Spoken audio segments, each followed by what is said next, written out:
கிடையாது. என் தொண்டருக்கு உறுதியாக உண்மையாக சொந்த காசு உழைப்பு தான். எல்லாம் சொந்த காசு உழைப்பு. நான் எதுவுமே எதிர்பார்க்காதவங்க, நான் ஆட்சிக்கு வராதவங்க. இப்போ எங்க கட்சி சார்பா எங்க அண்ணியார் இல்லம் தேடி உள்ளம் நாடிங்கிற ஒரு பிரச்சாரம் மூலியமாவும், அப்புறம் கேப்னுடைய ரத யாத்திரை அது மூலியமாவும் ஒவ்வொரு மாவட்டத்திலையும் எல்லா பக்கம் போயிட்டு இருக்காங்க. அது அடுத்த மாசம் 11ஆம் தேதி அக்டோபர் அடுத்த மாசம் அக்டோபரா செப்டம்பர் 11ஆம் தேதி நம்ம கோயம்புத்தூருக்கு வராங்க. சனிக்கிழமைன்னு நினைக்கிறேன். சனிக்கிழமை கோயம்புத்தூர் வராங்க. கோயம்புத்தூர்ல எங்கன்னு கேளுங்க, உங்களை வச்சு வீடியோ பண்ற பாருங்க. எங்க வர்றாங்க? கோவை மாநகர் மாவட்ட சார்பாக பூத் முகவர் கூட்டம் அங்க திருமண மண்டபத்தில் நடக்குது. அது காலையில் 11:30 மணிக்கு நடக்குது.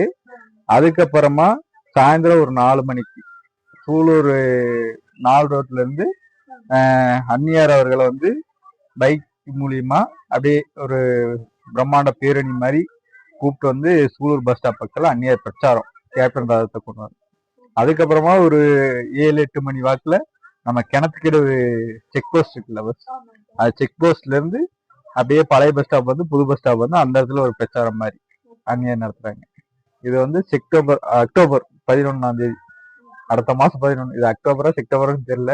அடுத்த மாசம் 11ஆம் தேதி இது நடக்கும். ஆமா, நாங்களாம் கிளம்புறதா? நான் அந்த ஒரு நாள் ஃபுல்லாமே காலையில அங்க போயிடுவேன். அதுக்கப்புறம் மறுபடியும் சாயந்தரம் இங்க. இதுக்கு நம்ம சைட்ல இருந்து ஏதாவது ஒரு ஆளுங்க கூப்பிட்டு போகணும்.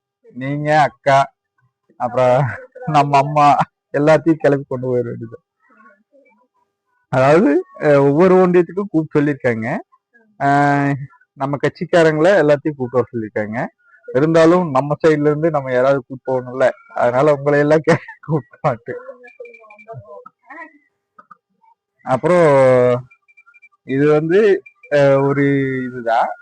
அது போக ஜனவரி 9ஆம் தேதி மாநாடு கடலூர்ல மாநாடு அறிவிச்சிருக்காங்க. அந்த மாநாட்டுக்கும் எல்லா மாவட்டத்துல இருந்து ஆளுக்கு போறாங்க. அநேகமா அதுக்கும் நீங்களா தெரியல, நான் போக வேண்டியது இருக்கும். கேப்டன் ரதம் யாத்திரை அப்படிங்கிறது அதுதான். கேப்டனுடைய தேர் இலங்கை தமிழர்கள் மூலியமா கேப்டனுடைய விசுவாசிகள், அங்க கேப்டனுக்கு எம்ஜிஆருக்கு எப்படியோ அதே மாதிரி கேப்டனுக்கு ஒரு ரசிகர் கூட்டம் இருக்கு. ரசிகர் கூட்டங்கிறத விட இப்ப எம்ஜிஆர் எப்படி அந்த ஈழத்தமிழர்களுக்காக அந்த ஈழத்தமிழரின் தலைவர் பிரபாகரன் அவர்களுக்கு உதவி பயங்கரமா செஞ்சாரோ, அதே மாதிரி அவர் மேல பற்று நம்ம கேப்டனுக்கு இருக்கு.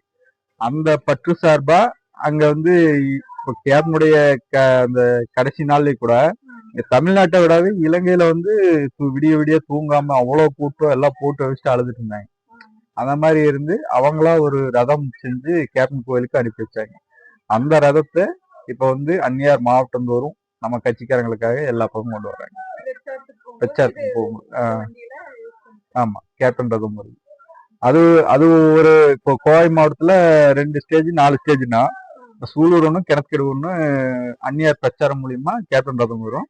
அது போக மாநகர்ல பூத் மூவர்கள் கூட்டம், அது நம்ம கட்சி சார்ந்து எல்லாருமே அங்க அந்த ஒரு மண்டபம் மாதிரி அந்த ஹால்ல ஒரு மீட்டிங் மாதிரி அப்படி செட் பண்றாங்க.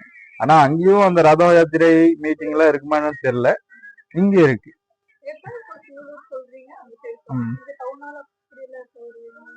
அதுதான் இப்ப டவுன் ஹாலாங்கிறதுக்கு கோவை வடக்கும் கோவை மாநகர் மாவட்டத்துக்கும் சேர்ந்துதான் ஒரு இடம். இப்போ ஒரு நாள் தான் ஒரு மாவட்டத்துக்கு அப்படி கொடுத்துருக்காங்க. அப்ப அந்த ஒரு நாள்ல எங்கெங்க போக முடியுமோ அப்படி. இப்ப கிணத்துக்கெடுவுன்னு மெயினா போடல, சூலூர்னு போட்டிருக்காங்க. சூலூர்ல ஒரு 4 to 7 பேர் முடிச்சுட்டு அப்படியே கிணத்துக்கெடுவு 7 மணிக்கு வந்துடுவாங்க. 7 to 9 கிணத்துக்கெடுவு வந்துடுவாங்க. அப்படி இருக்கு. அது பொள்ளாச்சி, வால்பாறை எல்லாமே சேர்ந்து இங்க கிணத்துக்கெடுவு தொகுதியில இங்க ஒரு இடத்துக்கு கொடுத்துருக்காங்க. பொள்ளாச்சி, வால்பாறை தொகுதி கிணத்துக்கெடுவுக்கு வந்துருவாங்க. அது சூலூருக்கும் அந்த சுத்தி எல்லாம் போயிருக்காங்க. அந்த மாதிரி அது மாதிரி போயிருக்காங்க.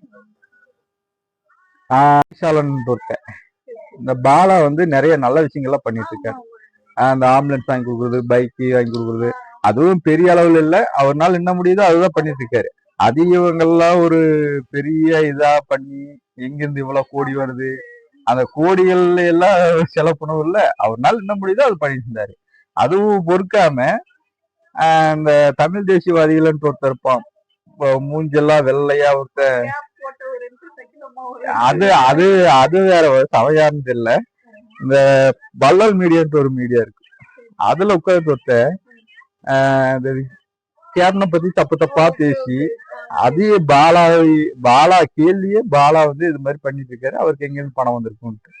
அதுக்கு தேவையில்லாம கேப்டனை வந்து தப்பு தப்பா பேசி கடவுளாக்க முயற்சிச்சாங்க. அப்படியே இப்ப இவன் கும்பலைன்னா இவனை யாரும் கேட்க போறது இல்ல, கும்பிடுறாங்க, இவனா கடவுளாக்குறான். மத்தவங்க அவரு தெய்வம் பாக்குறாங்க, கடவுளா பாக்குறாங்க. அந்த அளவுக்கு அவர் பண்ணிருக்காரு. அது பொறுக்காம என்னென்னமோ உலகிட்டு இருக்காங்க.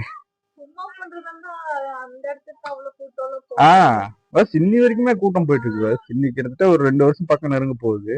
இன்னி வரைக்குமே கூட்டம் போயிட்டு இருக்கு.